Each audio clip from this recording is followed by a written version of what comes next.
Hare Krishna. So today we will continue chapter 4 discussion.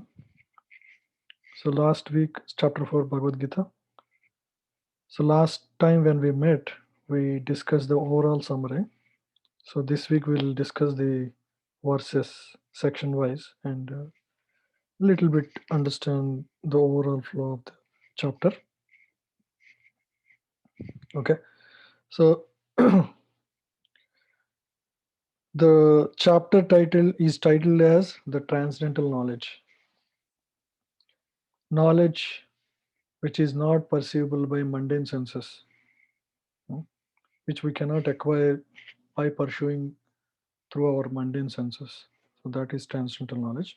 It has to be given. It has to be given by somebody who is beyond, uh, who is transcendental, who has no human origin. So because the jivas in the material world, they're all bound to the material modes. None of them can actually create this knowledge or can acquire this knowledge by their own efforts. It has to be given by the Lord Himself. So in third chapter, 30th verse, Krishna recommends Arjuna to fight with full knowledge of him, Krishna. In full Krishna consciousness, you should fight. But actually, what that knowledge is not revealed at that point. So here in depth, Krishna is going to give the different aspects of this transcendental knowledge. The knowledge using which one has to operate in this material existence. So first he explains about the characteristics of knowledge and how to attain this knowledge. Krishna says that this has to be acquired through disciplic succession. That is the only way or the only authorized way to acquire knowledge. Right? One cannot acquire by his own efforts. It has to be given. So when it has to be given, when Krishna is not directly accessible, his representatives are the only authorized people to provide that knowledge. So in that sense, it has to be received only through disciplic succession. There is no other way this can be acquired. So this takes away all these gurus who teach different meditation and other things without really referring to a Guru Parampara. And Lord also, as part of this transcendental knowledge, he explains the nature of his appearance, his mission, and the importance of devotion service to him, hmm, which is the goal of all the sacrifices. So in third chapter, he discussed about sacrifices. Um, but in this chapter, he says, I am the goal of all the sacrifices. And he explains the relation between Jiva and Paramatma and how Jiva is part and parcel of Paramatma. And one has to understand all of this wisdom by approaching a bona fide spiritual master who is in a disciplic succession. He also glorifies the virtues of the transcendental wisdom, knowledge, and asks Arjuna to actually acquire this transcendental knowledge and perform his actions through that transcendental knowledge in the light of that transcendental knowledge, whereby there won't be any sinful reactions to his actions. So he'll talk about the concept of karma, akarma, vikarma, and how, when acted with transcendental knowledge, all the actions become uh, akarma. So that is the overall discussion that's we're going to have. So one of you can read first 10, 7 of you are there. First 3 verses, first translations only. Three verses, Sita Prabhuji. Priti Mataji. Okay, let him. Okay, ma'am. The personality of Godhead, Lord Shri Krishna said, I instructed this imperishable science of yoga to the sun god Vivaswan, and Vivaswan instructed it to Manu, the father of mankind, and Manu in turn instructed it to Ikshvaku. Text 2. This supreme science was thus received through the chain of disciplic succession, and the saintly kings understood it in that way. But in course of time, the succession was broken, and therefore the science as it is appears to be lost. Text Mm. 3. That very ancient science of the relationship with the supreme is today told by me to you, because you are my devotee as well as my friend, and can therefore understand the transcendental mystery of this science. Yes. So many important points are mentioned in this, isn't it? So, one most important thing is this has to be received through disciplic succession. And this is something that Krishna has originally given to Sun God, Vivaswan. At least in this universe, he has given this to different personalities in various universes. But in this universe, it was first given millions of years ago to Vivaswan, and it has always been coming in a parampara, hmm, from Vivaswan to Manu, from Manu to Ikshvaku. So it's never uh, created by any individual. It has to come in a line of teachers. And all the great kings have understood in that way, only through receiving through disciplic succession. But time and again, there is a chance for it to be broken. When that happens, Krishna again gives that knowledge to the most eligible person. In this case, it is Arjuna, because he has two qualities. What are they? His dear friend and A devotee. devotee. Yeah. By being a devotee, uh, you are never envious.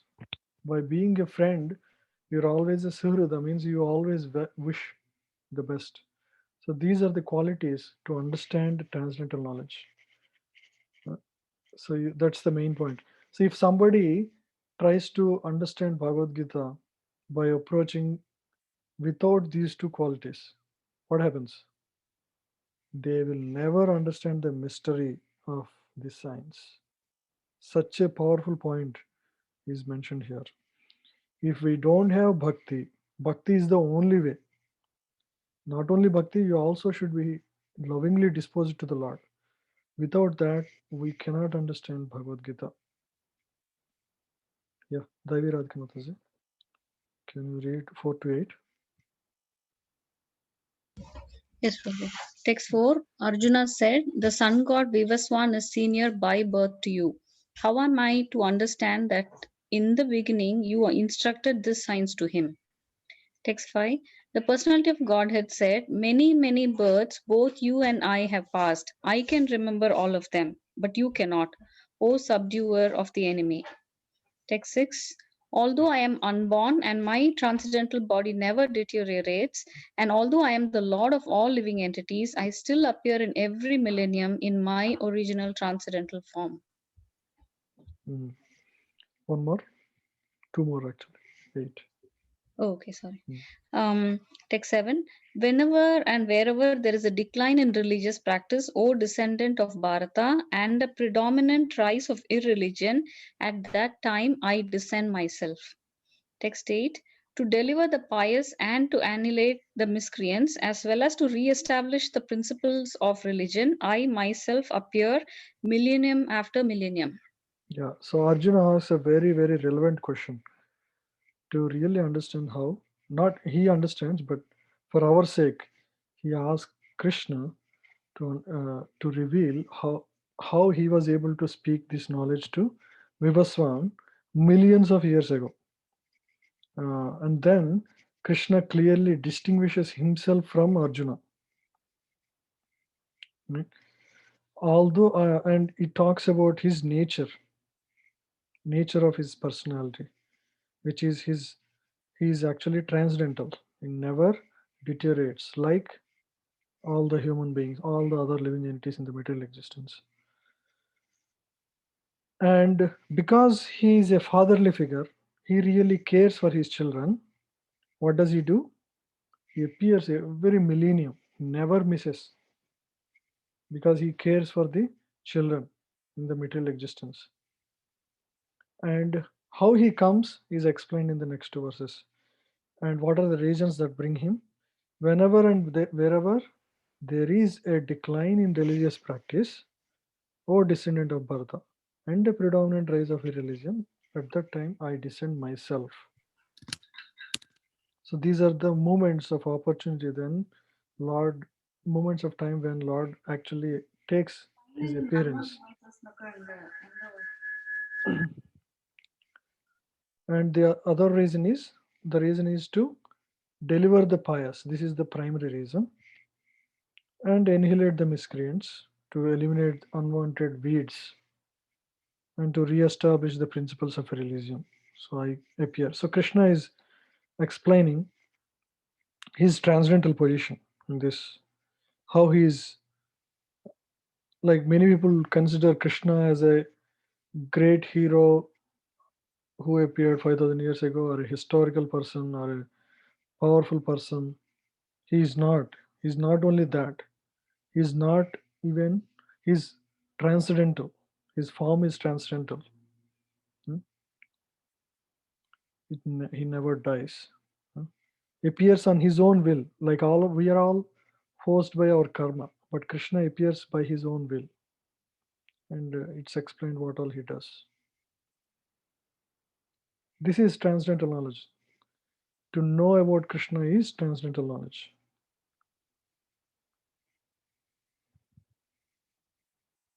Narahari Priya Prabhu, can you Yeah. read these two? Yeah. Am I audible, Prabhuji? Yeah. Yeah. Text 9.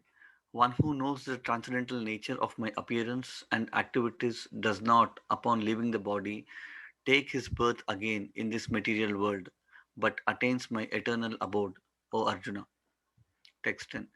Being freed from attachment, fear, and anger, being fully absorbed in me and taking refuge in me, many persons in the past became purified by knowledge of me, and thus they all attained transcendental love for me. See, perfect Bhakti Yoga sloka. So just by knowing the transcendental nature of the Lord, understanding that he is not like all of us, and appreciating his activities, just by doing those two activities, one will not have to come back to this material world. Such a Krishna is actually giving a boon here. Or what happens to people who understand his nature? He's giving the clue about that.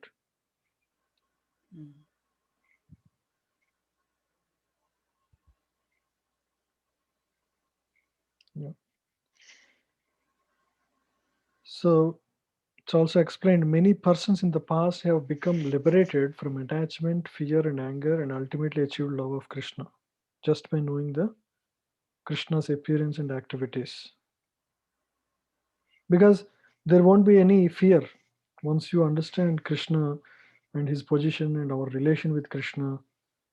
There is no need for any attachment to the material world, because nothing appears interesting or tasty in the material world except for attachment to Krishna. Right? Once we attach ourselves to Krishna, naturally we detach ourselves from mundane things, and there is no question of any fear. Fear comes because, what is the reason for fear?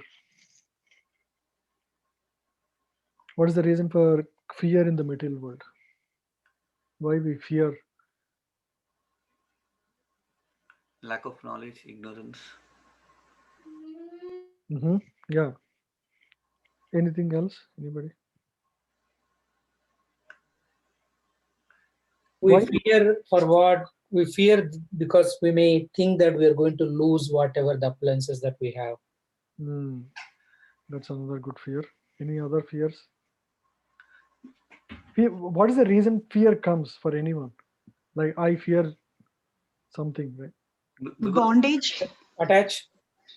We Because we think on a bodily platform, we think that we are.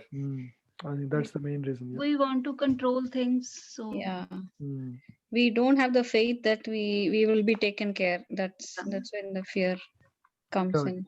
Correct. We do not think that Krishna is in control, Krishna is in charge, and everything is happening in harmony with Krishna's plan for us, right? So we fear losing, like one Prabhu said, or we do not have, we feel that we don't have control and feel fear and anger because at that momentarily we think we are Krishna and we think we have to have everything in our control, right? The moment you are angry or frustrated or angry, or fearful, you are actually trying to be the controller at the time. That is the reason you are fearful. When you understand that Krishna is in control and everything will settle in time, um, right? When you, if you are fully Krishna conscious at the time, you should not have those. But we all flip to that other state where we feel we are the one. We just forget it momentarily and we think we are in control. Right? So, but one who has this fixed wisdom of Krishna's transcendental position in his mind always, he is never fearful. For example, Prahlad Maharaj, when dangers come upon him, how did he behave? When he was about to be thrown out of a mountain, thrown from a mountain, he didn't fear at all. There is no fear, there is no anger. He was not angry with the people. Even take Haridas Thakur, he was being whipped in the streets for chanting the holy name. Did he object? No. Did he become angry? No. Was he fearful at all? No. He knows everything is happening according to Krishna's plan. And he just was always in that submissive mode and he was taken care.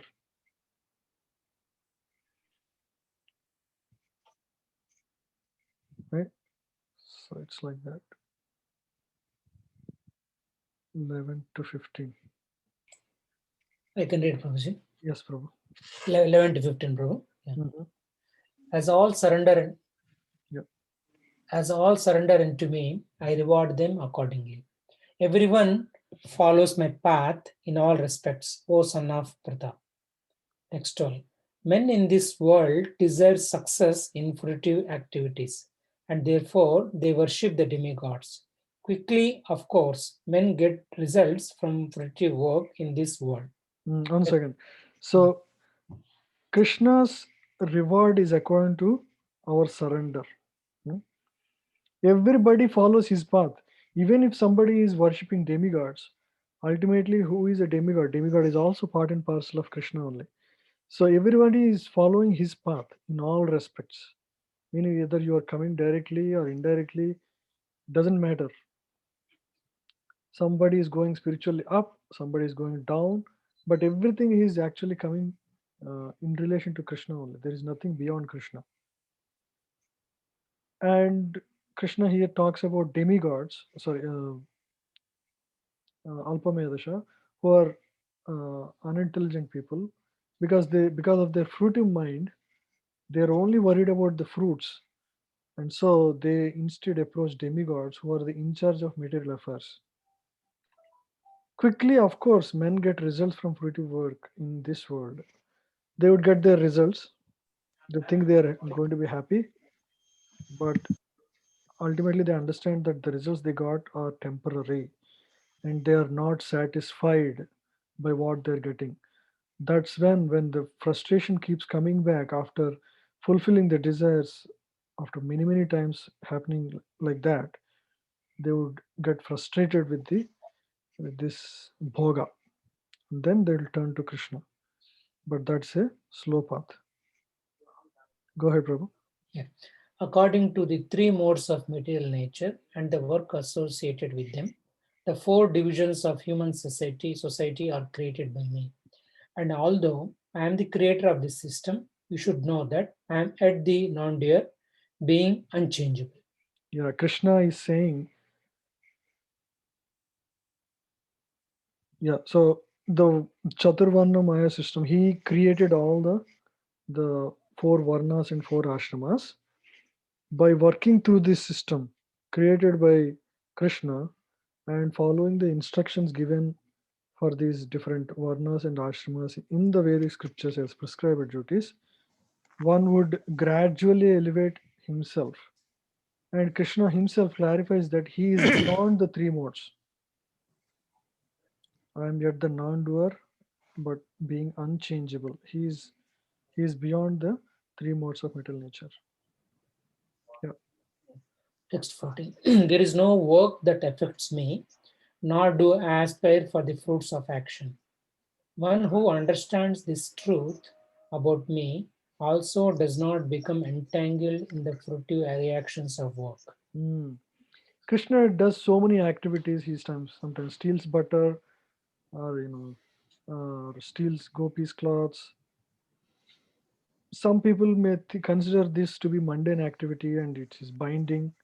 No, Krishna is not a mundane person like anyone else. Uh, but one who understands these are all transcendental activities. Even when Krishna was running away from the battlefield, he's called as Ranachor. Even that is glorified. So each of these activities are actually transcendental in nature. When we understand that, uh, when we understand that none of the work affects Krishna, in fact, they're all transcendental sweet pastimes. They would be um, freed from fruitive reactions of work. One who understands this truth about me also does not become entangled. Not only, uh, yeah. So basically, even by understanding this transcendental nature of Krishna's activities, mm, one becomes free from fruitive reactions of work. So that's why Krishna Katha is so important to hear for our purification. We say that, right? Krishna, so just now we heard about Chaitanya Leela. So it is purifying. Just by hearing that, we get transcendently elevated in our consciousness. Yes, Prabhu. Text 15. All the liberated souls in ancient times acted with this understanding of my transcendental nature. Therefore, you should perform your duty following in their footsteps. Hmm. See, Krishna is giving very clearly, should just follow in the footsteps. Uh, the other day, His Holiness Harilash Maharaj was explaining how one guru, I don't want to name him, um, when he was here in Seattle, he was mentioning that, you know, who knows whether Krishna existed or not. Right now, I am here, so, take instruction from me, like that. So, but what is Krishna saying here? All the liberated souls in the ancient times acted with this understanding of my transcendental nature. It means that if somebody is liberated in the past, it is only because he understands Krishna in this way. So, in that sense, what do we understand about the person who is speaking like that? He is not going to be liberated, and if somebody is following him, he will also be not going to get the chance to liberate himself. You see, so very clear here. All the liberated souls understood that Krishna's activities are all transcendental. They are not fruitive. So he clearly tells Arjuna to follow in their footsteps. He's telling all the people who are studying Bhagavad Gita to actually have the same understanding about the transcendental nature of the activities of Lord Krishna. Right? Is that clear? Very straightforward, right? But it is just reinforcing our understanding. It's very important.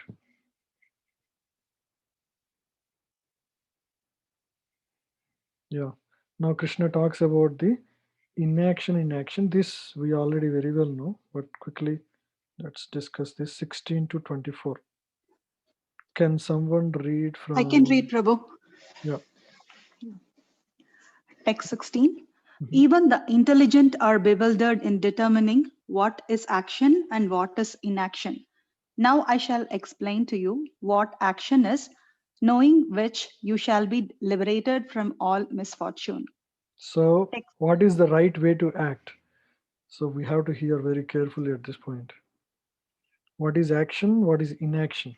Action with no reaction. Mhm. Yes. Yeah, text 17. The intricacies of action are very hard to understand. Therefore, one should know properly what action is, what forbidden action is, and what inaction is. Yeah. Text Krishna is 18. giving that knowledge so that we don't misunderstand this. Text 18. One who sees inaction in action and action in inaction is intelligent among men, and he is in the transcendental position, although engaged in all sorts of activities. Hmm. So, one second. This is very important. What is inaction in action? Can all of you just try to think about it and answer?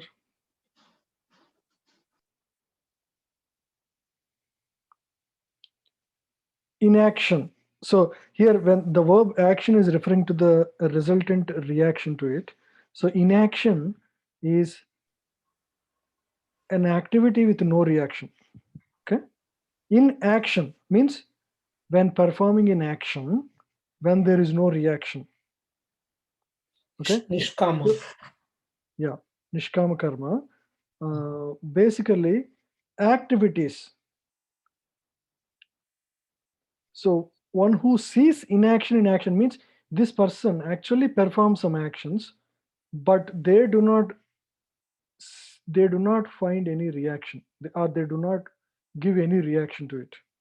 Like for example, uh, we may be cooking, eating, all of that, but if we do that as service to Krishna, even though it is an action, right? When you are cooking, it is inevitably there is some reaction to it, because you're killing plants, you're boiling in fire, so there will be so many things that get killed in the process, and there is a lot of death in that process. But when that action is performed with the right consciousness, it becomes inaction or action with no reaction. Hmm? And action and inaction, this is improper renunciation. Like for example, there is some action. By being inactive in that action, he is actually committing a sin. That is also possible, right? You are by being inactive. For example, uh, you saw a purse fall down while you are walking on the road. Okay, you became inactive, means you don't do anything about it because you want to act in a detached fashion. Is that the right action? You are walking on the road and somebody's purse fell down. You saw it. It may have some important documents or something. You just basically walked away without doing anything. Is that a good action or? No, that's not. Prabhu, is that inaction in action or action in inaction? So it is sort of, so I'm being inactive when there is something. Yeah. So inaction means you're not acting when you are supposed to act. For example, another scriptural example I'll give you. For when Draupadi was being disrobed, Bhishma was there, Drona was there in that assembly, but they did not act. Bhishma was actually, having a glass in his hand. He would just, with his fist, he was going to break that glass, and his hands would bleed seeing this action of Duryodhana.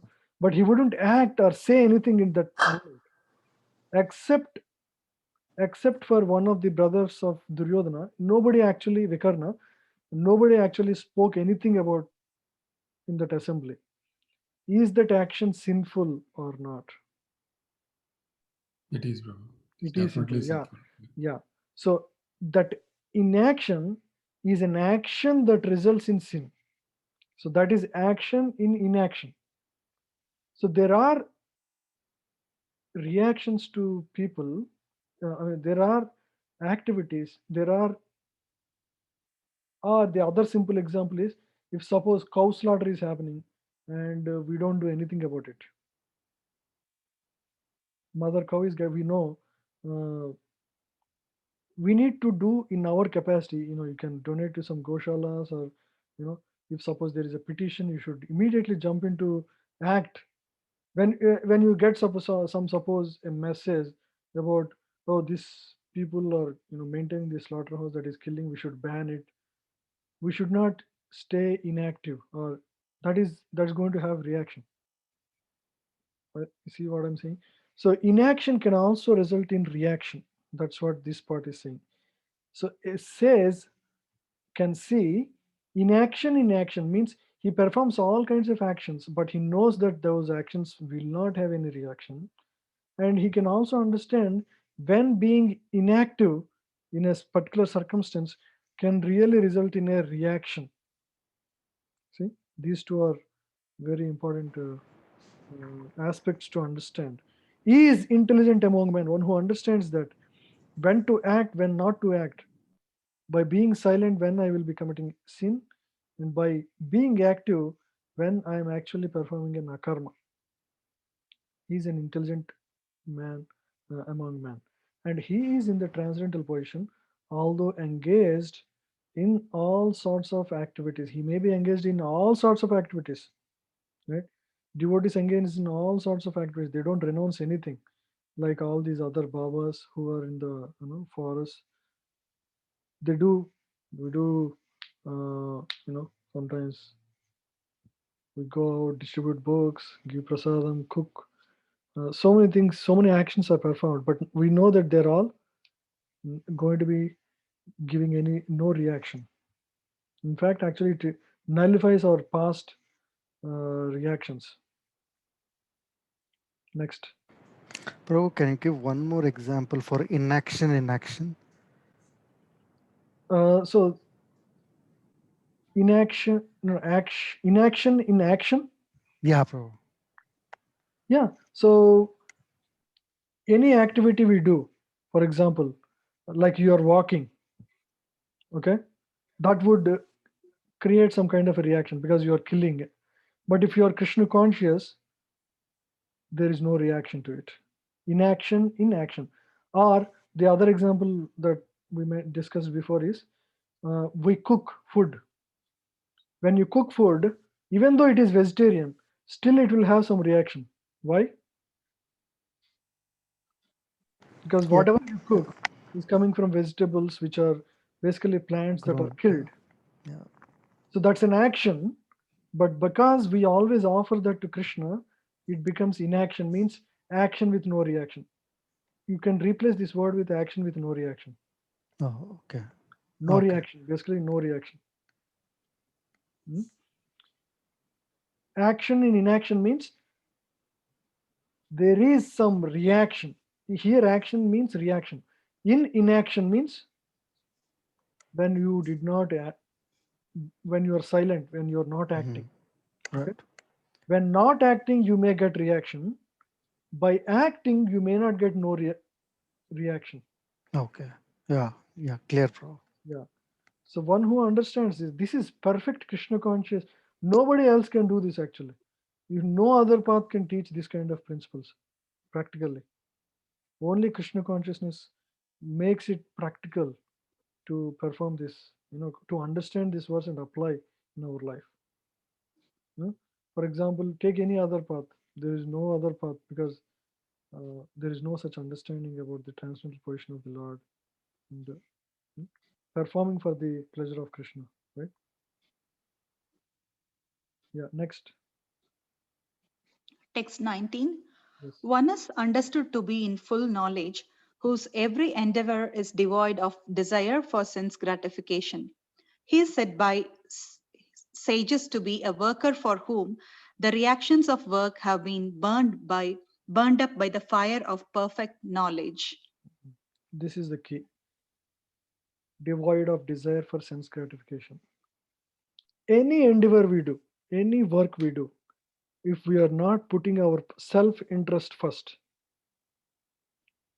okay, that becomes Krishna conscious. When we are thinking how I can enjoy this fruit, that is going to bind us. Right? When so just by being Krishna conscious in our activities, daily activities, everything we do, that would actually burn up all. It not only have no reaction, it will also burn up the fire of you know mm, the past reactions. So the perfect knowledge is considered a fire, and it will just burn away all the sinful reactions, the bag of sinful reactions that we had from the past. Again, this can be very well practiced in in just being in by being Krishna conscious. So the urgent need is that we all become fully serious and Krishna conscious in all our endeavors, right? Then there is no need to fear of having any.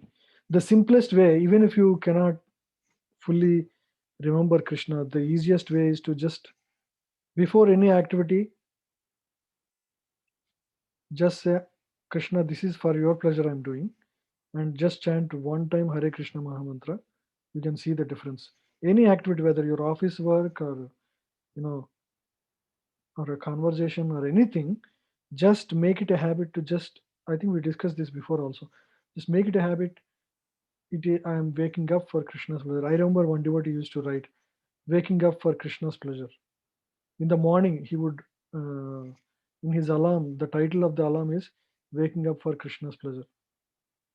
Chanting for Krishna's pleasure, eating for Krishna's pleasure. You know, like that, working for Krishna's pleasure. He would just note it 9 a.m. Right? That's his time to start working. He'd say, "Work for Krishna's pleasure." There will be an alarm that would come up. Suddenly at 9 a.m. that would say, "Work for Krishna's pleasure." Teach for Krishna's pleasure. Teach for not for my pleasure, Krishna's pleasure. Hear for Krishna's pleasure. Like that, every simple and way, every activity, if we can just, it's just a practice. We can also try. I know all of us can try this kind of a consciousness, um, like before doing everything, anything, right? Going to temple. Sometimes we go to temple without even being mindful of it. Just say Krishna's pleasure. We are going to temple for Krishna's pleasure. Everything you do, just add this one, line before that consciously, and see how and then chant one Mahamantra also. See how your consciousness will be that day. Can we all try that? Sure, Prabhu. Anybody? Yes, Prabhuji. Sure, Yes, bro. Prabhu. We'll do that. Let's try. Even like today morning, we cooked Prabhu, right? We could have done that. We didn't. Yes, I bro. didn't. I didn't do that.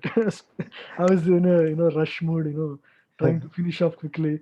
So that's where the problem is, right? When we are not properly Krishna conscious, the effect won't be there. The effect of our Yes, sir. service won't be there. Yes. Next. Text 20.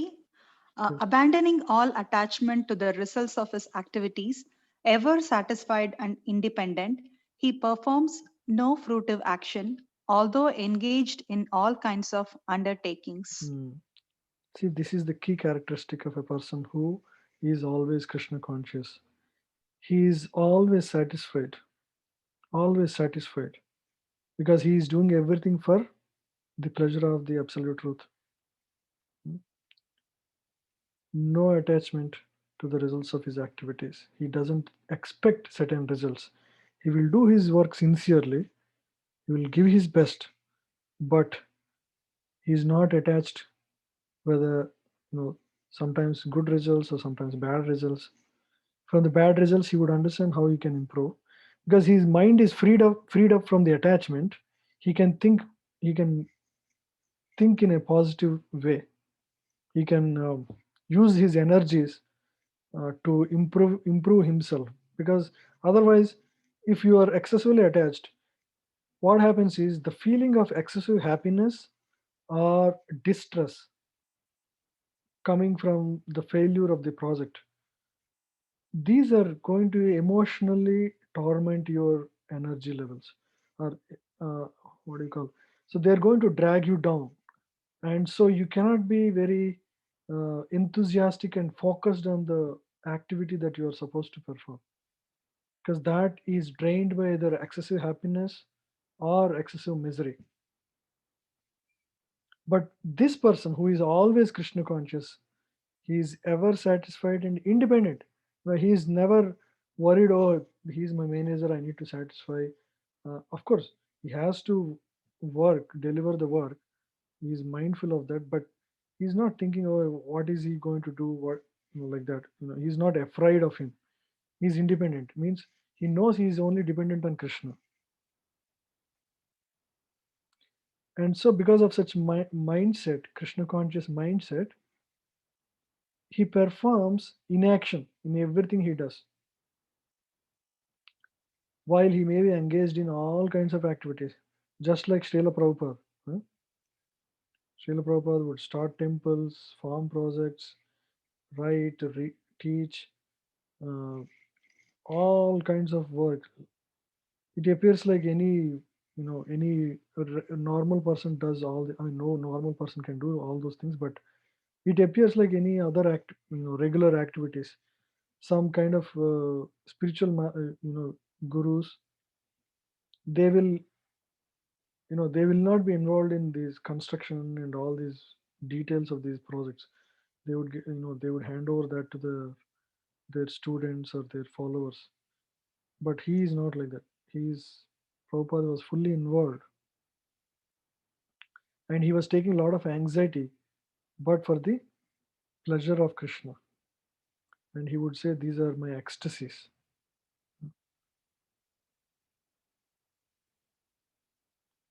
Yeah, just like Yashodamai was also anxietyful for Krishna, isn't it? That Krishna hasn't come, or Krishna uh, hasn't come back from the forest.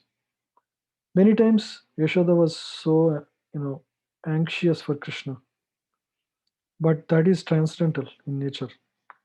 So while undertaking so many obligations or duties in the material world, one may appear like anxietyful, but if it is done for Krishna, it is not going to result in any reaction. Yes, Prabhu. Next verse. Hello. Text 21. Yeah, 21. Such a man of understanding acts with mind and intelligence, perfectly controlled, gives up all sense of proprietorship over his possessions, and acts only for the bare necessities of life. Thus, Mm. working, he is not affected by sinful reactions. Yes. So basically, his mind and intelligence is fully controlled, and so he's not worried about you know accumulating too much. Just whatever comes on its own accord, he's just satisfied with that. Yeah. Oh, it's mentioned, exact line is mentioned here. Next verse. Text 22. He who is satisfied with gain, which comes of his own accord, who is free from duality and does not envy, who is steady in both success and failure, is never entangled, although performing actions. Mm. This is another important consideration in performing actions. So one should not be unsteady, because of success should not make us proud. Failure should not take our confidence down. If we do that, if we are steady in both success and failure, we'll never be entangled. And at the same time, we should not envy somebody is having a better success than us, or you know We should not become too proud that others are doing, less than us, or they don't have what we have achieved. Yeah. Text 23. The work of a man who is unattached to the modes of material nature and who is fully situated in transcendental knowledge merges entirely into transcendence. His work merges into, his work becomes transcendental basically. Just like a iron rod kept in fire becomes as good as fire.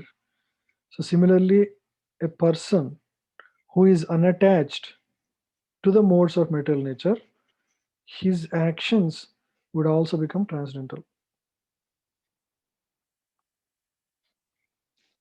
Yeah. A person who is fully absorbed in Krishna consciousness is sure to attain the spiritual kingdom because of his full contribution to spiritual activities, in which the consummation is absolute and that which is offered is of the same spiritual nature. Mm. So, what this verse says is one should be fully Krishna conscious. Then, by performing activities in Krishna consciousness, like we discussed in the practical tip we discussed today, if we act like that in Krishna conscious way in all our actions, uh, the nature of those actions become transcendental, and we will achieve ultimately the spiritual abode of the Supreme Lord. So there is no doubt about it. So just by being Krishna conscious in all our actions, we'll achieve spiritual kingdom.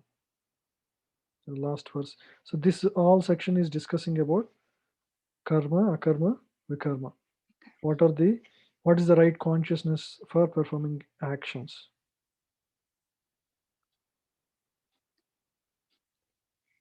Text That, 25. that is done, Mataji.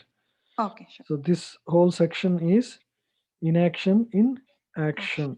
Yeah. So this is the summary of this section. One's actions produce no reaction when he works without attachment to sense gratification, which is basically I and my consciousness, my pleasure. Once only for life's necessities and is satisfied with whatever he obtains by providence. Working in this consciousness reveals Brahman. Prabhuji, can you please go back to the slide? Yep. The title in text 9024, best example of action and action in action. Action. The typo? Inaction in action. No, not that one. In the description section, third bullet, text 19 to 24, best example of an. Oh. Yeah. Okay. Thank you. Hare. Yeah. Thank you.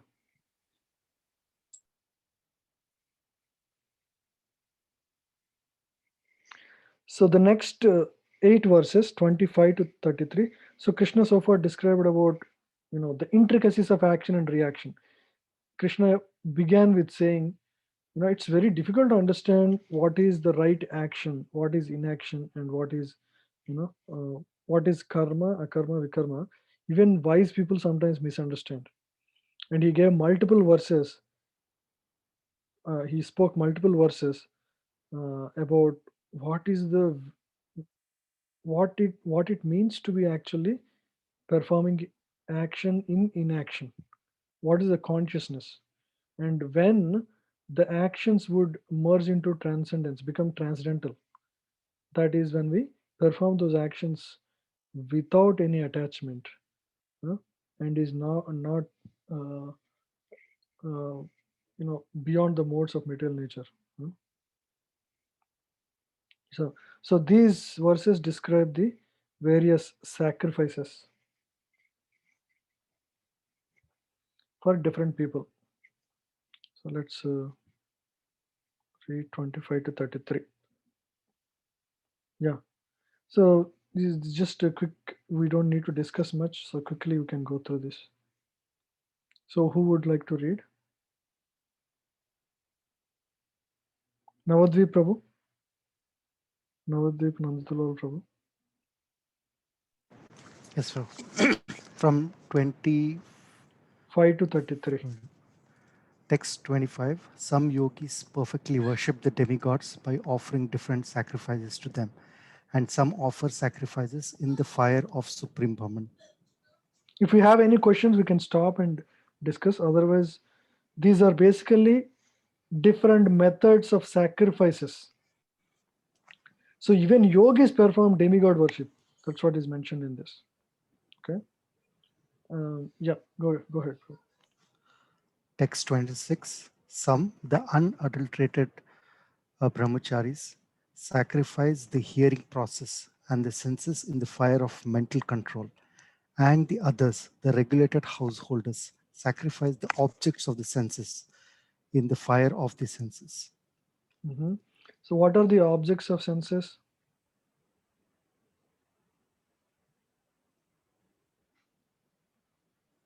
So eye is a sense.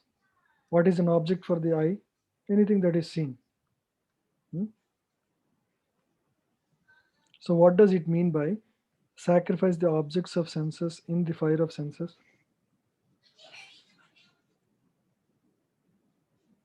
Any ideas? Is it like anything that is tempting for our senses, get rid of that? Is that what it means? Yeah. Basically not being attached to the sense objects. Yeah. So what is this one? Hearing process and senses in fire of mental control. So can you explain the text 26? So these are Unadulterated. various procedures, various sacrifices, right? So some unadulterated brahmacharis means those who take up to the brahmacharya ashram. So who is a brahmachari? A person who serves a guru in a ideally in a ashram, uh, okay, and learn from the guru.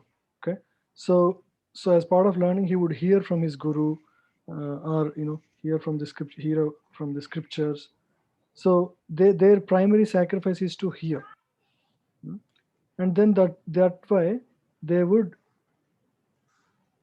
and the senses in the fire of mental control.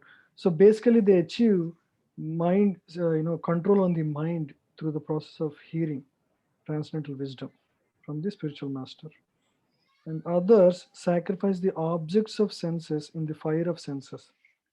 So basically the regulated householders means grihasthas, those who actually have access to all sense gratification. But if they are regulated in their sense gratification, meaning when you say regulated, scriptures give prescribed duties, right? You can do, for example, one can have, one can mix it with his wife for the process of procreation.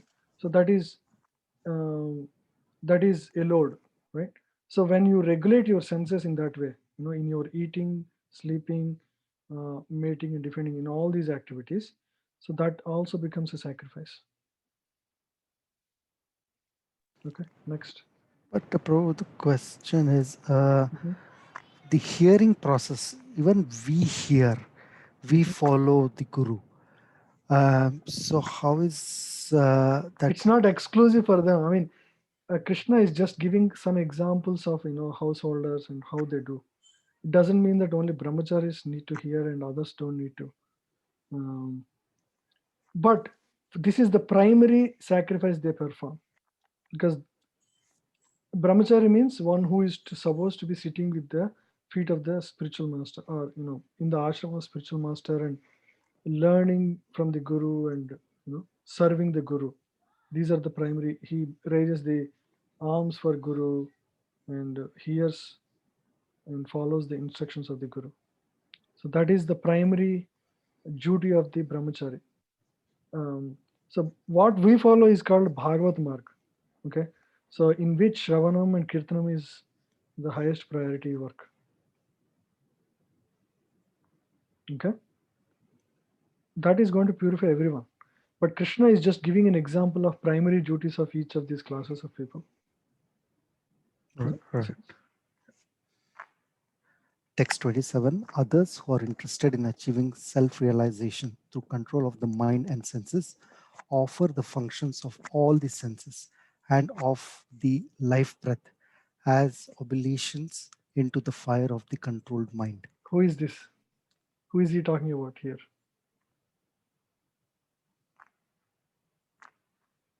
What is he offering? What is he offering here? These are the Life. jnanis, right? You're close, not Gyanis. Yogis, Prabhuji. Yogis, sorry, yogis. Yeah, Ashtanga yogis. Yeah. Ashtanga yogis. Yeah. Yeah.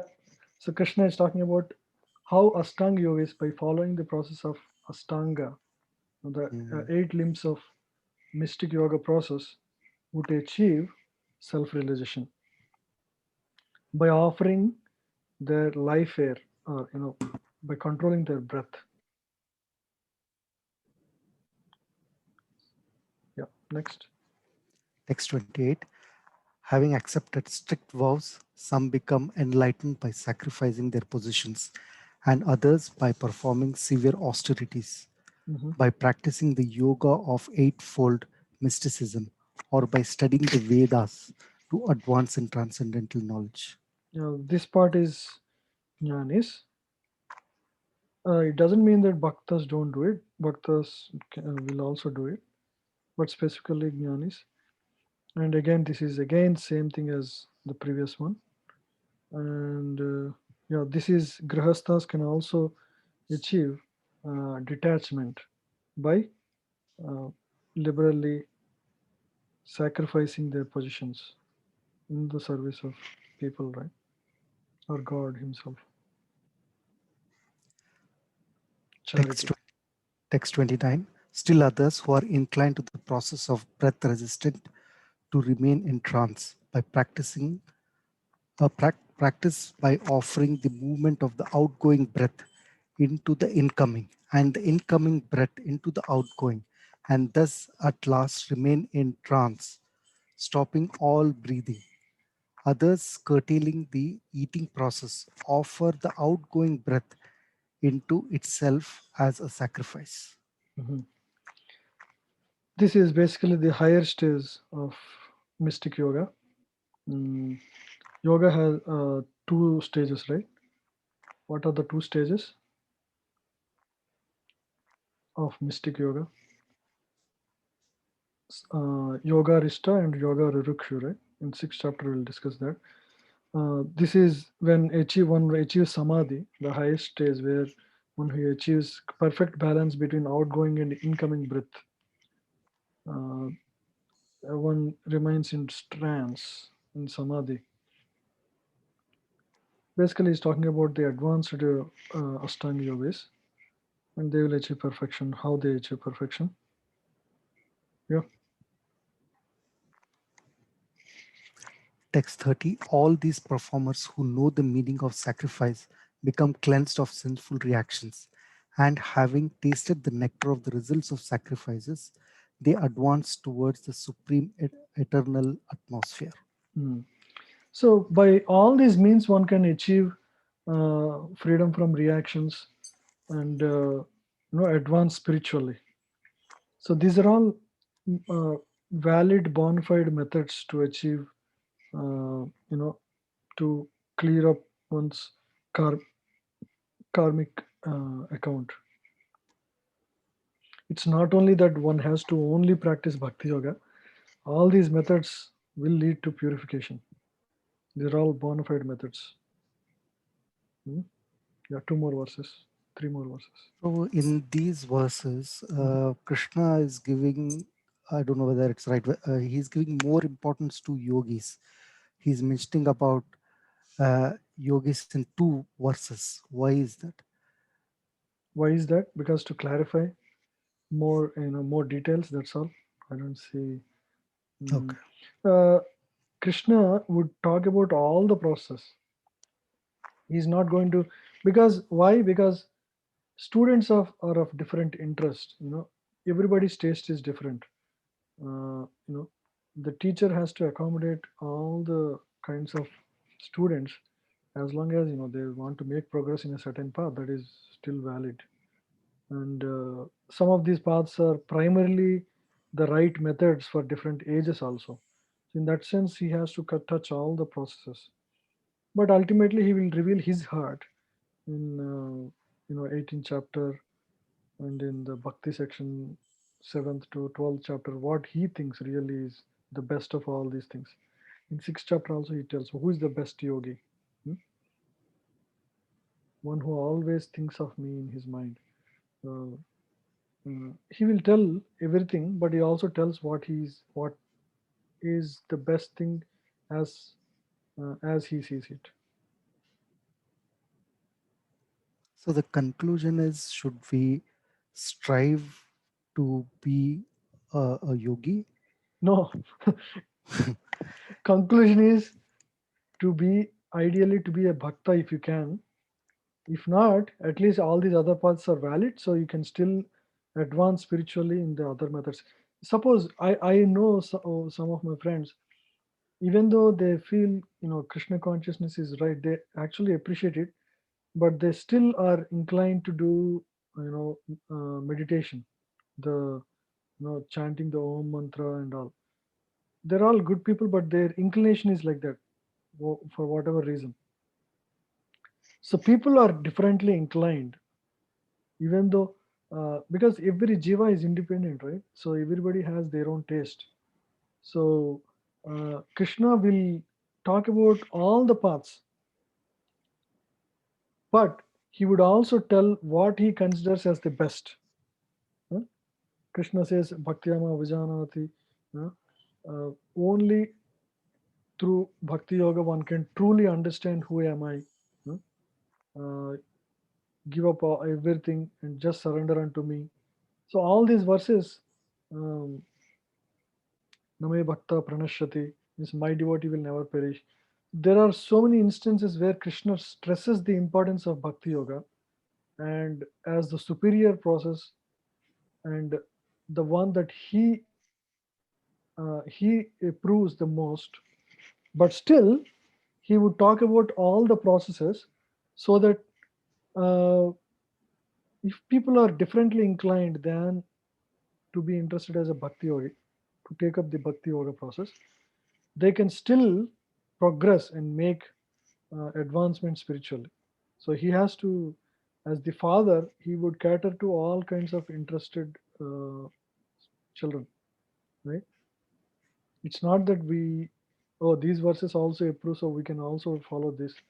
These are valid methods, but this is not what Krishna wants the best.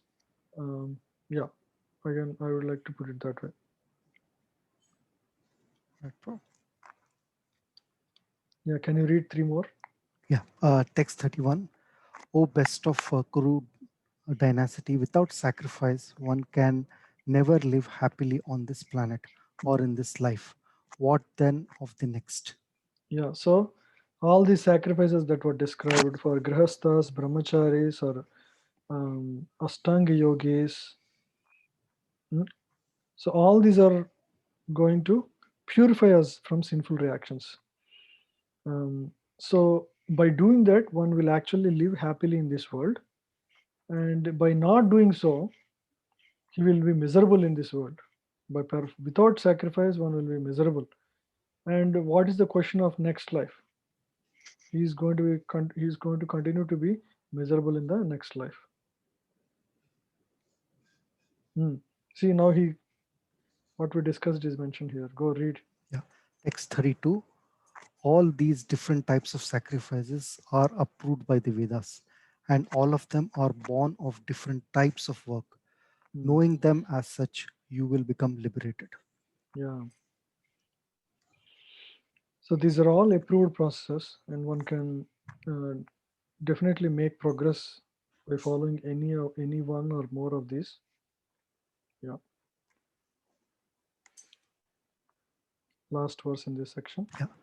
Text 33. O chastiser of the enemy, the sacrifice performed in knowledge is better than the mere sacrifice of material possessions. Hmm. After all, O son of Pritha, all sacrifices of work culminate in transcendental knowledge. Hmm. Basically, we should not be ritualistic when we perform any of these activities. We should act with knowledge.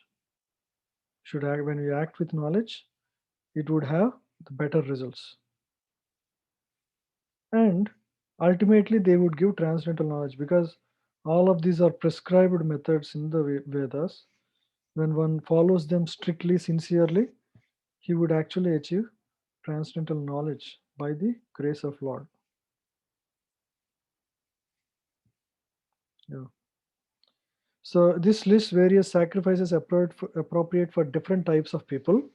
This section, and if performed in the consciousness described given in 19 to 23, they give the result, basically realization of Brahman. These sacrifices free one from sin, allowing one to taste the nectar in this life and the next, and to advance towards liberation. As different types of medicine cure different types of diseases, different types of people, to be effective, sacrifice must be performed with knowledge of their purpose and goal.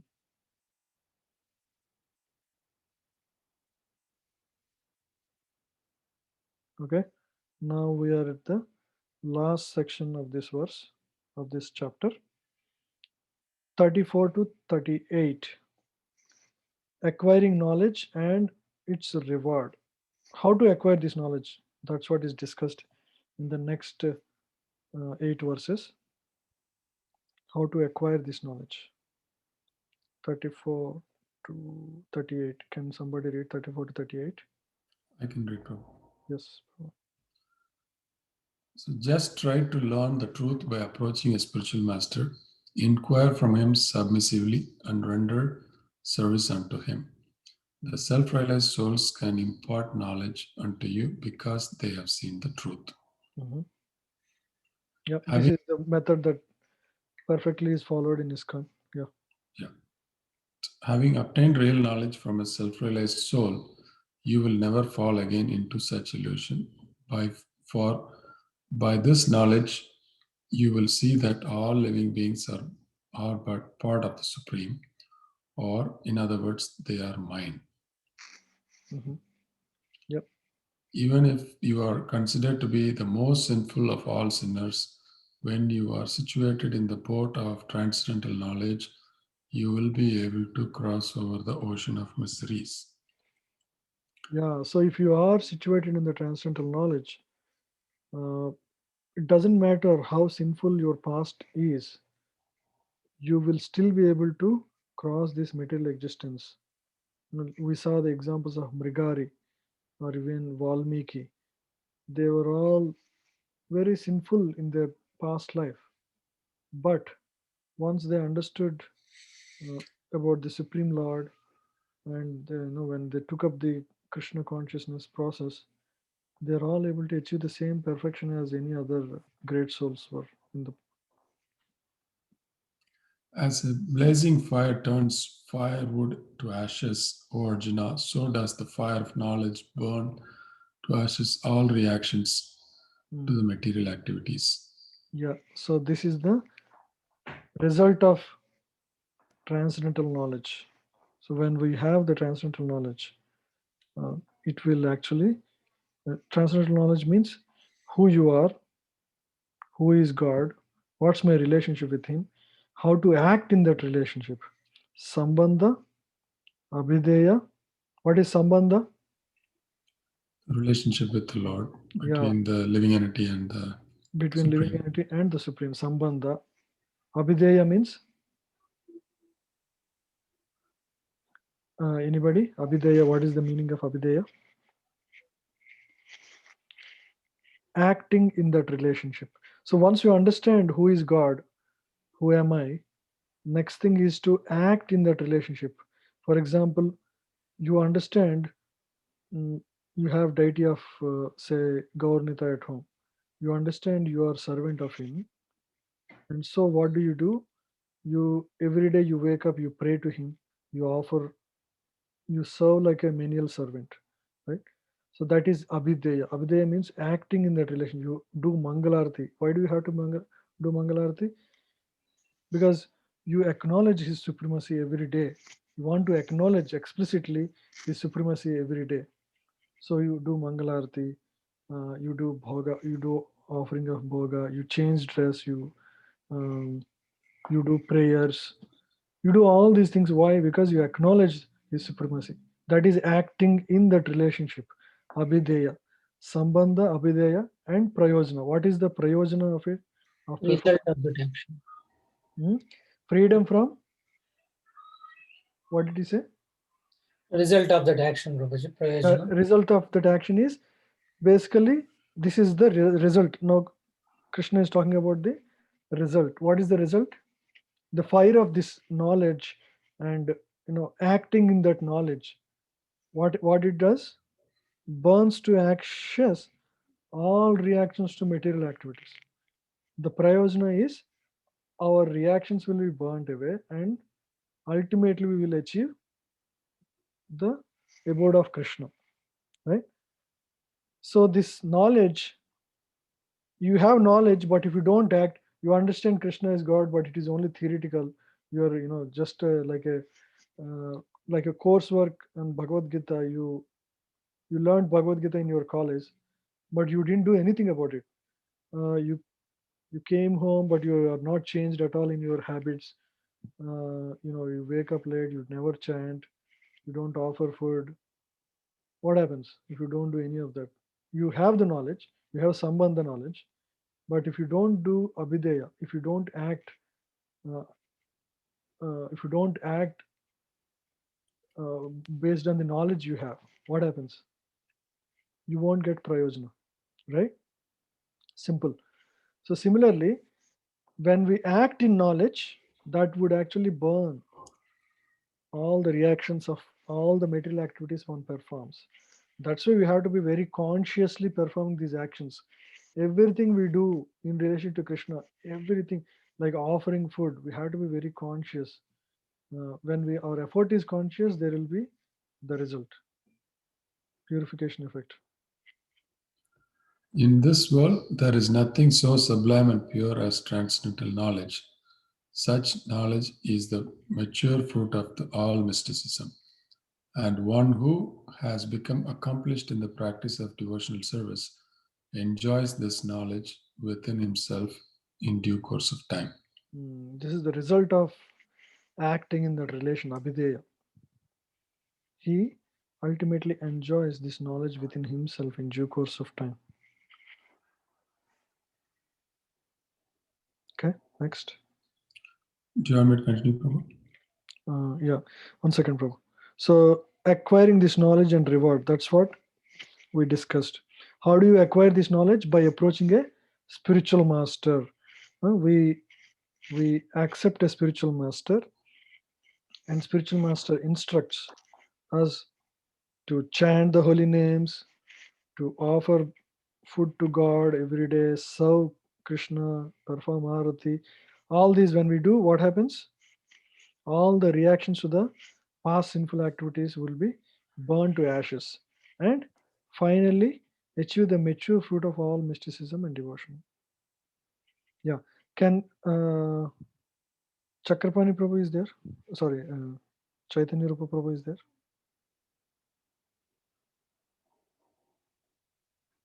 Or is not there? Oh, he's there.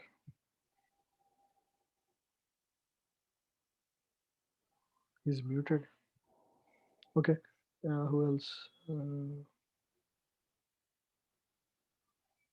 Sujata Radhika Mataji. Hare Krishna Prabhuji. Yeah. Can you read Mataji? 2 Yes. verses. 39 and 40. 39. Can you? Yeah. A faithful man who is dedicated to transcendental knowledge and who subdues his senses is eligible to achieve such knowledge. And having achieved it, he quickly attains the supreme spiritual peace. So if we dedicated to transcendental knowledge means acting in faith, Right? For example, we all accepted spiritual master, but after getting initiation, if we don't, if we become loose and we are not strict in following the instructions, we will fail to subdue the senses, and thereby we will not achieve real perfection. But on the other hand, if somebody develops faith, in the instruction of the spiritual master, and uh, you know, um, and constantly tries to subdue his senses, ultimately will achieve the spiritual perfection. Yep. Next. But ignorant and faithless persons who doubt the revealed scriptures do not attain God consciousness. They fall down. For the doubting soul, there is happiness neither in this world nor in the next. Yeah, for the doubting soul, there is no happiness in this world or the next. Yeah, that's it. So, the conclusion. Let's read 41 and 42. Let's pick Anandram Prabhu. Yes, Prabhu. Can you read these two? One who, text 41, one who acts in devotional service, renouncing the fruits of his action, and whose doubts have been destroyed by transcendental knowledge is situated factually in himself. Thus, he is not bound by the reactions of the conqueror of nature. Text 42. Therefore, the doubts which have arisen in your heart out of ignorance should be slashed by the weapon of knowledge. Armed with yoga, O Bharata, stand and fight. Yeah, so Krishna is telling Arjuna to fully act with this transcendental knowledge, and thereby no sinful reactions will affect his actions. So he has got the instruction from Krishna to fight. So without any doubt, he should just engage in that service. When he does that, there won't be any reactions to it. Therefore, armed with yoga, stand and fight, O Arjuna. Yeah. So this section overall tells about how one achieves this knowledge with this from the spiritual master by surrendering to him and by following his instructions. When we become faithful and follow, we will achieve perfection. If we are doubtful and do not follow the instructions of the scriptures, will not achieve perfection in this life or the next. And finally, this is general instruction. This is like a principle, and Krishna tells to Arjuna specifically as a direct instruction, you also act in this transcendental knowledge and go you perform your duty of fighting without any doubt, and you will achieve perfection in that way. So that is this section. So overall, yeah, so I think we covered all the sections. So first 10 verses covered transcendental knowledge about Krishna, the origin of this wisdom, how it came to this world, and why Krishna comes to this world, and how he shares this wisdom, and how this knowledge is, and who can understand this wisdom? Only a devotee, a friend and a devotee can understand this wisdom. There's so many things were clarified. And if we know the transcendental position of Krishna, will be liberated. And then in the second section, we discussed about what happens when one achieves this knowledge. He would elevate himself. Yeah, he will achieve ultimately the supreme love of Godhead. And if one cannot surrender himself, he has to go through the process of varnashrama dharma, and slowly, step by step, achieve perfection. And Krishna clarifies action and inaction, and karma, vikarma, and akarma, and how a transcendentalist sees action in inaction and inaction in action.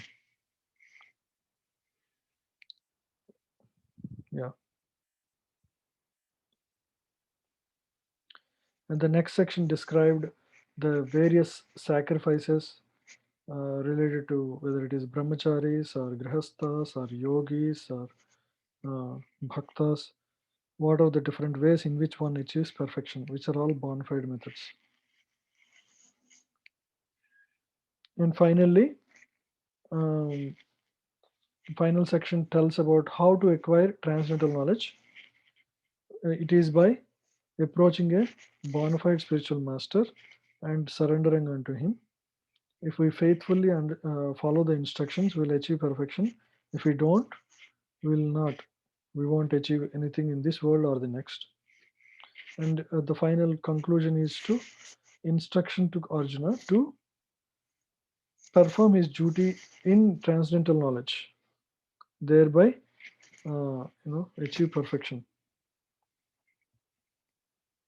That's it, fourth chapter. So why don't we quickly go about, and each of you can tell one interesting point you liked, anything that you liked. Can each of you unmute yourself and just share one point that is like a takeaway for you? It could be repetition, that's fine. Just share whatever you like the best. Sir, The can I go point, ahead, Prabhuji? Let me call out that way. Okay, Narhari Priya Prabhu first. I'm seeing the No. names here. the instruction that you gave us, like whenever we do anything, first think that we are doing it for the pleasure of Krishna, Mhm. and do one chanting, Mm. one mantra, Yeah, and then start the work. With that, we can develop the consciousness, proper consciousness, and do the work, and then we can see the results, how it changes our consciousness and the outcome of that also. sure, Prabhu. So let's check with each other whenever we meet each other. Let's check if we are doing that. Okay. If you meet Sure. any of the classmates, please don't forget to do that. Next few days, not few days, next forever. Whenever we meet, Yeah, it's important because it's so easy to drop good habits. You know, just like chanting, let's try to do this important consciousness, shift. Thank you, Prabhu. sure. Thank Yeah, you thank you. for catching the most important point. Dhananjay Prabhu.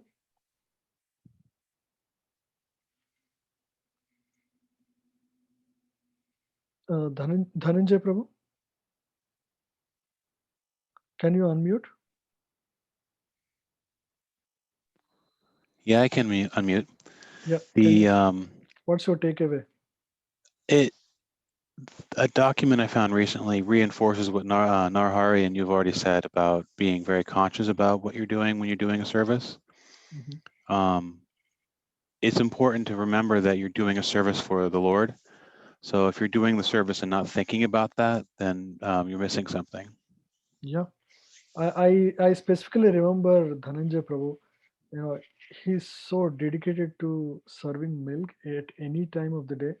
I sometimes call at a random hour of the day in the night, 7 o'clock, 8 o'clock, and check if there is milk. Because for me, milk need can arise at any time. Manjari at home.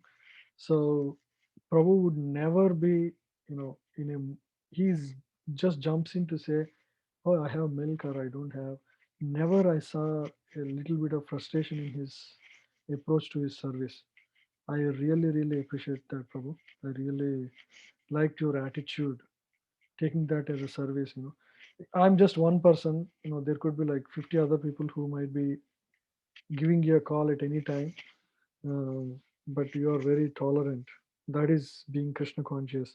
I already acknowledged that with you. I'm just telling it everyone now. I am always getting tested.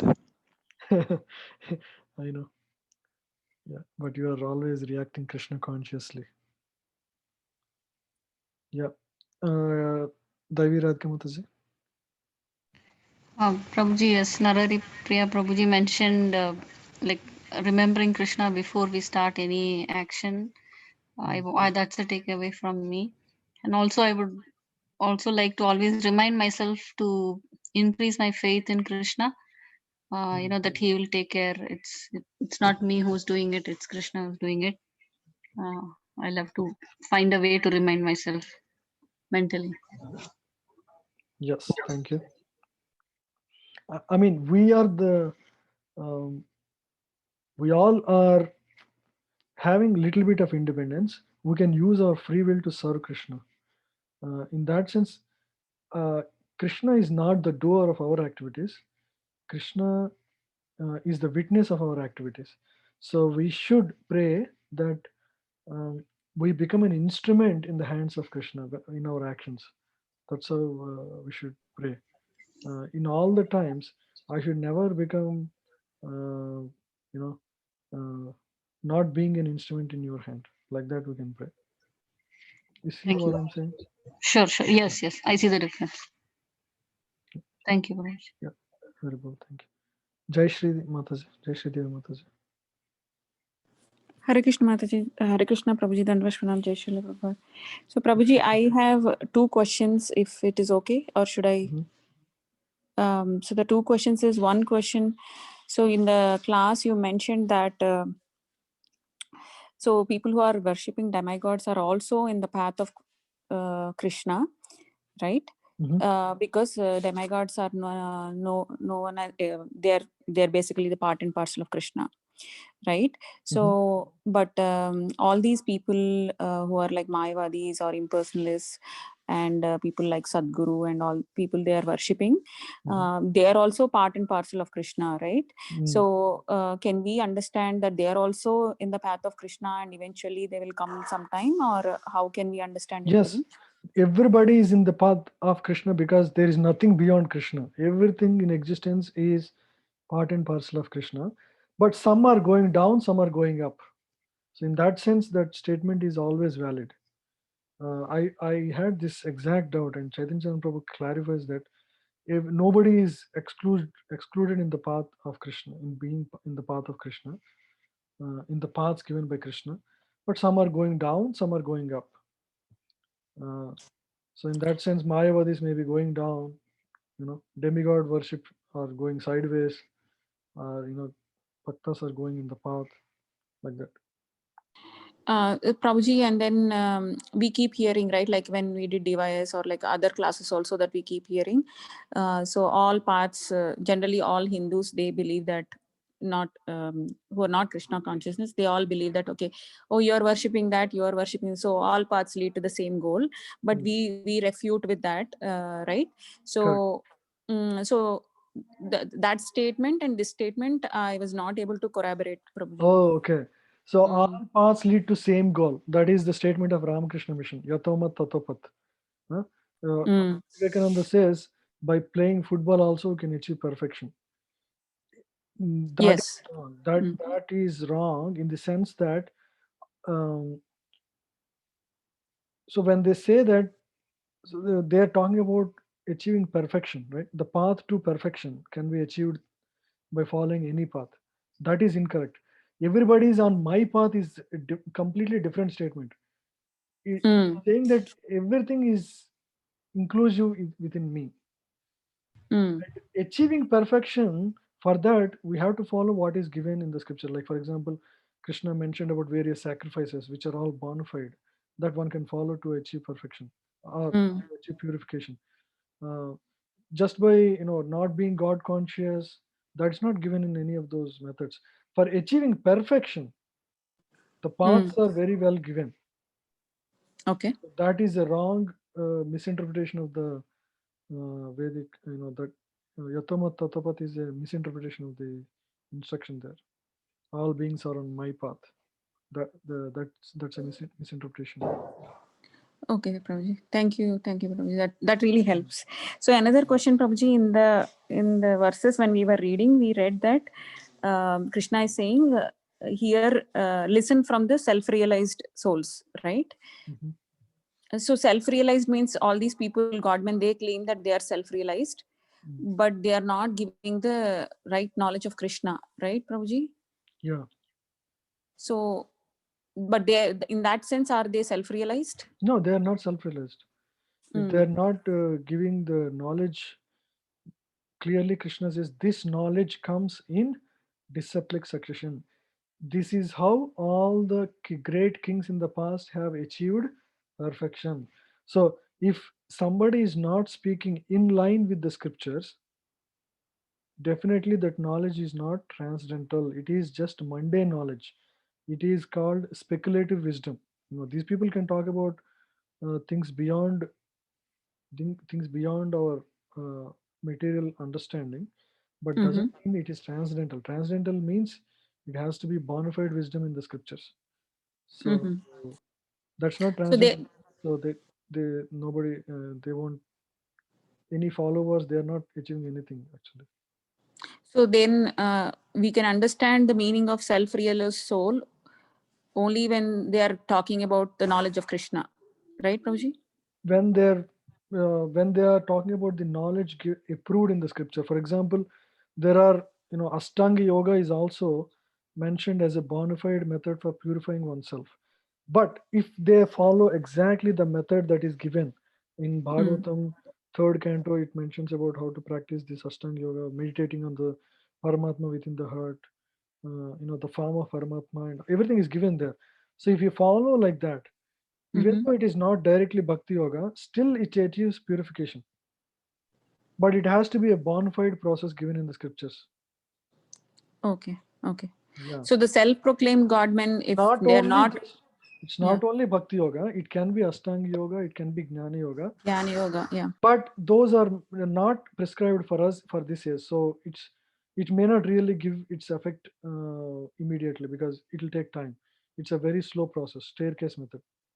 So that's the reason we don't prescribe that to anyone, because that's not the medicine for the current Kali Yuga disease. For Kali Yuga disease, you need a very powerful inoculation, which is process of Sankirtan that is given for this case. Sure, Prabhuji. So the basically understanding is like all these self-proclaimed godmen who are not basing any of their teachings on the scriptures, they are not really self-realized. They are 100%. They're completely speculative. It appears very interesting, does not mean it is really spiritual. Okay. Yeah, it's just I have spent too much time into all these things. Now I'm very clear they're wrong. Now also sometimes I hear just to hear how wrong they are, just to see, because my attitude towards them was from in the beginning, like 15 years, 20 years back. It was kind of deep appreciation. To now I realize it is all mundane. Now at least I want to see how I can relate that teachings to what Srila Prabhupada teaches. Just for that sake I hear. Okay. Sure, Prabhuji. Thank you so much, Prabhuji. Yeah, Hare Krishna Mataji. Hare Krishna. Navadvip Prabhu. Prabhuji, Uh-huh. so it's referring to the same self-realization, just an added extension question. So impersonalism and the bhakti yoga. So the people who have taken the path of impersonalism is Brahman, merging into Brahman. This is also another aspect of the Lord. So Yep. whoever has taken that path, understanding that there is no form for the Lord, merging into the Brahman, can we call them as a self-realized souls in that line of thought? Yeah, but it is temporary self-realization. It is kind of self-realization only. Yeah. It is also one of the mukti, right? Sayudhya mukti is also a kind of liberation. But Bhagavatam says that is, although those people consider that they have achieved self-realization, they haven't really achieved much, because there is no real experience of transcendental ecstasy, in relation to God. They are blissful, but it is not fully satisfying to the soul. Soul is satisfied only when it engages in the service of Krishna. Now they are freed from modes of material nature. There is no influence of modes of material nature on them.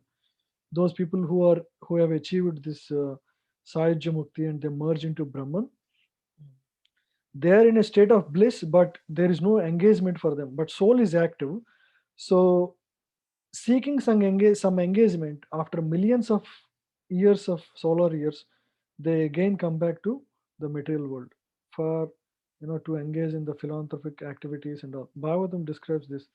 I forget the verse number, but it clearly says, even though it is a liberation, but again they'll come back because they are not satisfied, because soul is active. That's the reason.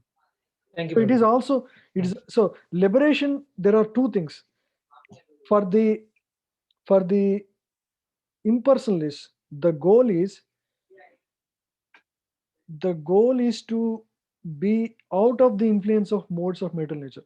Okay, they are focused on liberation from the influence of modes of nature. Devotees' focus is not liberation from the modes, it is focus on after liberation where they go to, which is going back to Godhead. Their focus is where they go to after liberation. You see the difference? So these people, it's like you have some disease.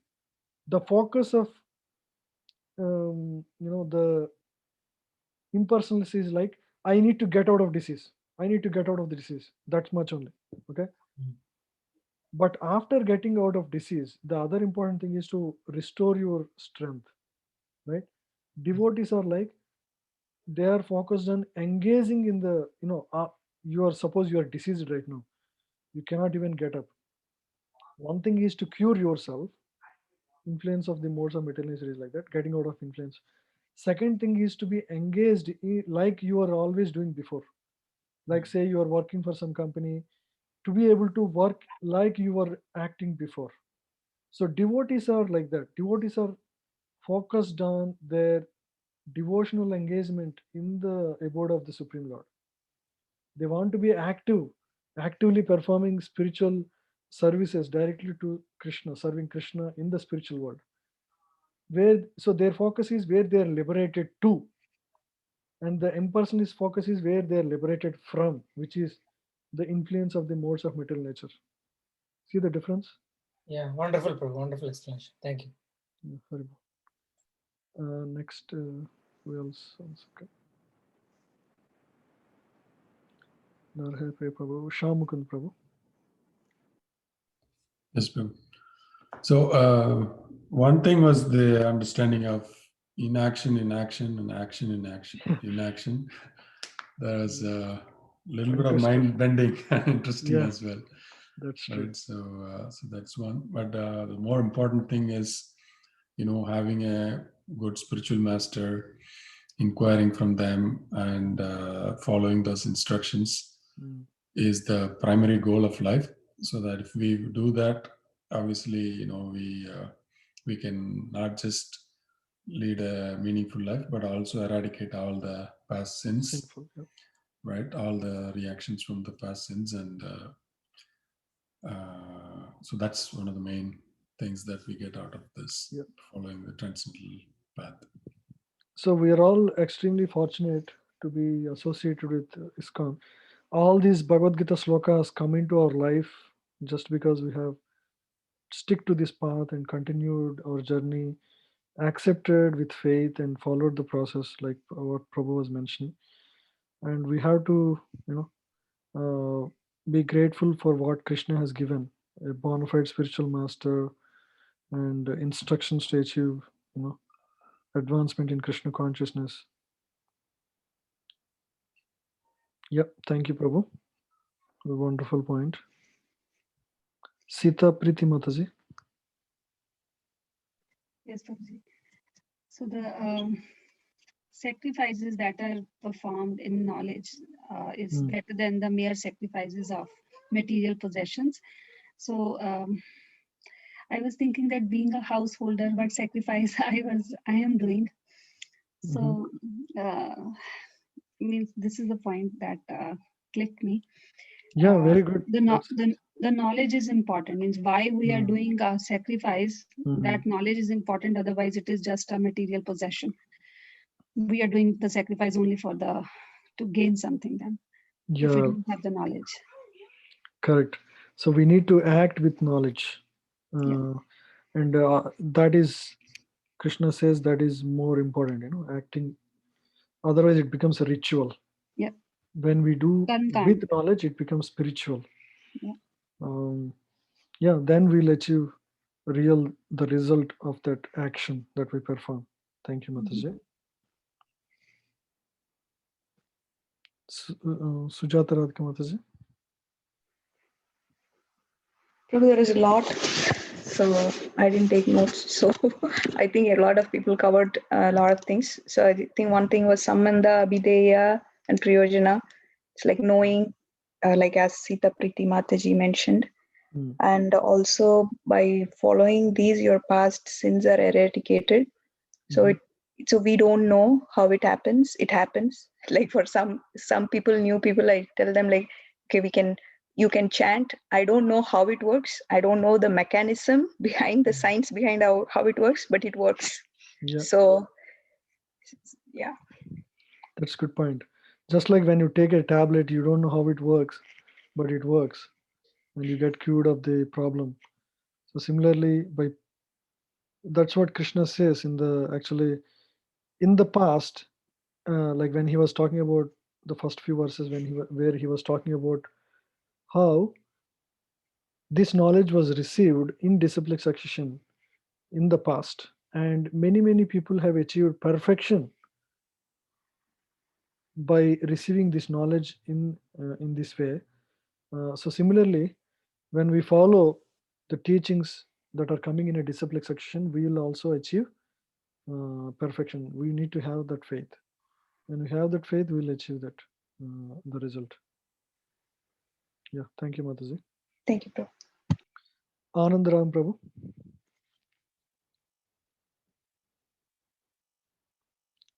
Oh, he's there. He's there, is unmuting. Okay. Yes, Prabhu. Yeah, we can hear you, Prabhu. For me also, Can you speak a little loud? takeaway was action in action and inaction in action. So what I Okay. gathered from that is basically action and inaction means inaction, as I understood, was a karma. So we have to, if we perform our duty to Krishna consciousness, even though we are doing our action, it will result in inaction because we are doing it for Krishna. And inaction is basically we are in a state, in a fear, if we are detached, and we are, if our actions are, if we have a, even before performing the action, we know that we are performing for the pleasure of Krishna, and we do the action, it becomes an action. So that is how I understood it. Yes, Prabhu. Thank you so much. I think this is this is one of the main takeaway for all of us. How even by acting one can be one will not receive action, and so this is the summary what Prabhu said. Um,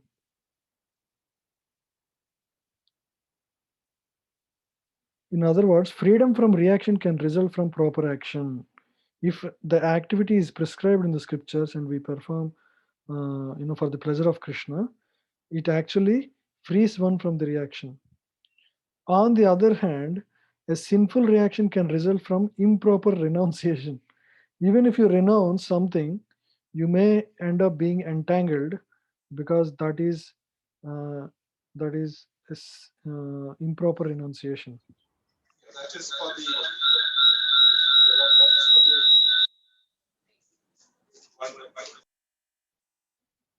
Oh, got a okay. that would be, means the sinful reaction can result from proper renunciation. That would be for the impulsiveness, right? It's not for people in Krishna. Yes, yes. It's mainly for the jnani type of people who give up things without proper understanding. Yes. Yeah, thank you, Prabhu. Thank you, everyone. I think it was. Prabhuji, Mhm. you forgot me. Oh, Sridhar Gopal Prabhu. Sorry. Anybody else? Me also, bro. Oh, sorry. Okay. Sure, Shall I sure. add, Prabhu? Yeah, go ahead, Prabhu. Sorry. Yes, sure. Thank you, Prabhu. Yes, sure. So my takeaway is sacrifice, Prabhuji. So without sacrifice, there is no happiness either in this life or next life.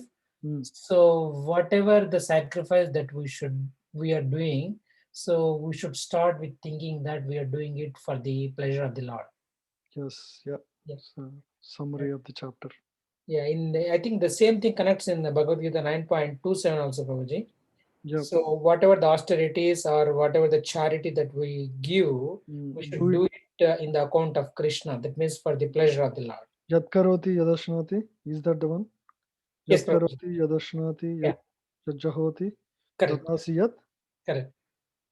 Yeah. Thank you. Very, thank you.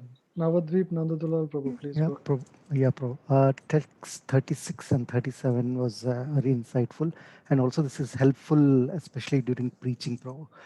It talks about even if one is very, very sinful, simply by gaining this transcendental knowledge, he will overcome all his miseries, and he can burn all the reactions of material activities. In some way, even I am seeing this,